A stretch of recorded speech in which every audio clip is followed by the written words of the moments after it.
पढ़े mean value theorem में रोलिस theorem, okay. And second पढ़ना है मीन वैल्यू थ्योरम में लॉगरेंजिस थ्योरम। और लॉगरेंजिस थ्योरम कैसे वेरीफाई करेंगे अब यहाँ पर इस लेक्चर में ये देखेंगे। लॉगरेंजिस थ्योरम सेकेंड,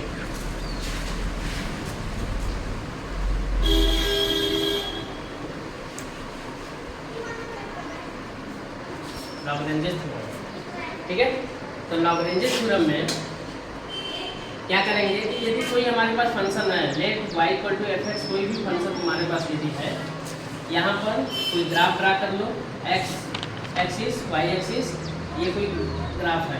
तो ये y equal to F x है, इसमें हमें चेक करना है a टू b में कि क्या ये लॉगरेंजिस थ्योरम को वेरीफाई कर रहा है कि नहीं कर रहा है।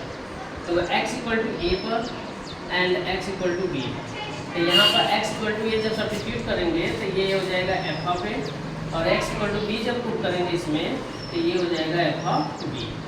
तो पहला स्टेटमेंट इसमें यही लिखेंगे कॉन्सेप्ट में कि y इक्वल टू जो एफ एक्स है इज कंटिन्यूअस होगा, ये कंटिन्यूअस होगा in close bracket a to b में।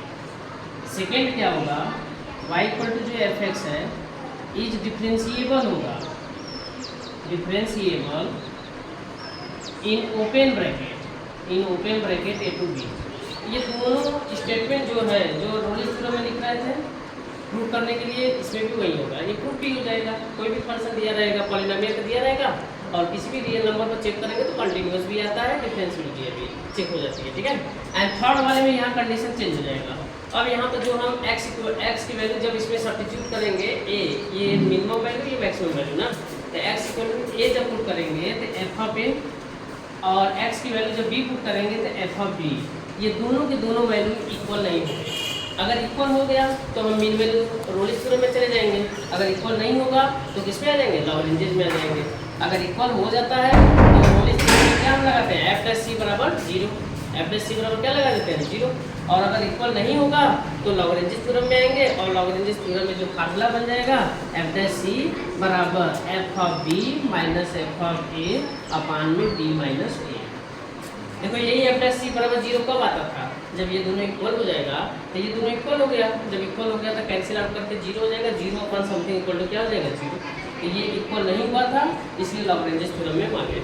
अब जैसे इसका कोई भी एक एग्जाम्पल ले लेते हैं, मान लो कोई एग्जाम्पल लिए, ठीक, एग्जाम्पल लिए जैसे F X equal to X into X minus two है, और इंटरवल दे दिए हम 1,2, ऐसे 1,2 कोई भी इंटरवल दे दिए 1,2 में, ठीक। अब इसमें वेरीफाई करना है क्या ये रोलिस थ्योरम को वेरीफाई कर रहा है या लॉगरेंजिस को वेरीफाई कर रहा है। तो पहला काम क्या करोगे कि पहला स्टेटमेंट तो वही लिखोगे सोल्यूशन में कि फंक्शन हमारा जो एफ एक्स है इज कंटिन्यूअस है कि नहीं, कंटिन्यूअस, ये कंटिन्यूअस होगा इन क्लोज ब्रैकेट 1 to 2, देखो ये क्लोज ब्रैकेट में हो गया, ठीक।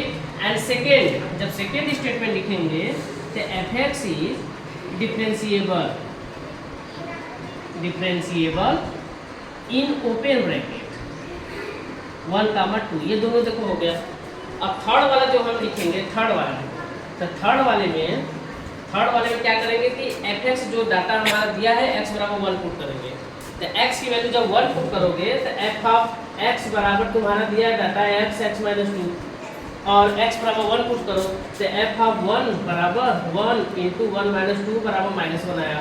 अब x बराबर 2 भी सब्स्टिट्यूट करो इसी में, तो x बराबर 2 जब पुट करेंगे तो एफ ऑफ 2 बराबर 2 इंटू 2 माइनस 2 बराबर कितना आ जाएगा, 0। तो F of 1 not equal to F of 2 है कि नहीं है, देखो है कि नहीं। जब ये इक्वल नहीं हुआ तो हम लॉगरेंजिस थ्योरम का फार्मूला अप्लाई करेंगे। जब लॉगरेंजिस थ्योरम का फार्मूला अप्लाई करोगे तो वो फार्मूला है एफ डैश सी बराबर f of b minus f of a upon में बी माइनस ए। यहाँ पे ए बी क्या है, ये ए है, ये क्या है, बी है, और एफ ऑफ ए, ये एफ ऑफ ए की वैल्यू है, एफ ऑफ बी की वैल्यू है। डाटा पुट करो, एफ डैश सी निकालेंगे हम, तो एफ डैश सी देखो पहले तो यहाँ डाटा सब्स्टिट्यूट करते हैं, एफ ऑफ बी की वैल्यू कितना है, एफ ऑफ 2 मतलब 0, मतलब f of 2 minus f of a की वैल्यू कितना है, 1, एफ ऑफ 1 अपान में बी बराबर 2 है, 1 है, एफ डैश सी है।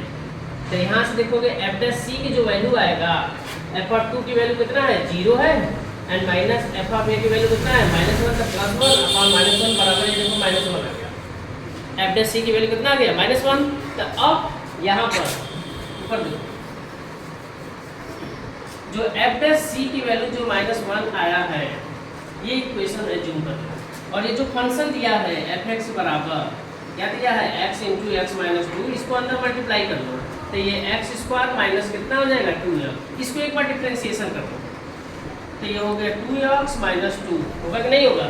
अब x बराबर c पुट करो दोनों साइड 2c माइनस 2। अब यही एफ डैश सी की वैल्यू देखो इक्वेशन 1 से, फ्रॉम इक्वेशन फर्स्ट, देख रहे हैं कि नहीं। तो जब पहली इक्वेशन में जब देखोगे फर्स्ट वाले इक्वेशन में तो एफ डैश सी की वैल्यू कितना है -1, तो यहाँ -1 पुट करेंगे बराबर 2c माइनस 2, -2 इधर लेके आओ तो -2 लेके आओगे तो +2 हो गया ना, +2 -1 तो +1 बराबर 2c, c बराबर कितना आ गया 1/2। तो देखो ये c की जो वैल्यू है 1/2 क्या 1 और 2 के बीच में है कि नहीं है। अगर 1 और 2 के बीच में है तो लिखेंगे कि लॉग्रेंजियस थ्योरम क्या हो गया, ये verified, hence verified Lagrange's theorem, Lagrange's theorem. ये तुम्हारा आज का जितना ये लेक्चर था इसमें लॉग्रेंजियस थ्योरम का कॉन्सेप्ट था और उस पर एक एग्जांपल यहाँ पर मैंने शो किया और टोटल यहाँ पर जैसे ये लगाए हो उसी तरह से बोर्ड में ही लगाओगे आगे।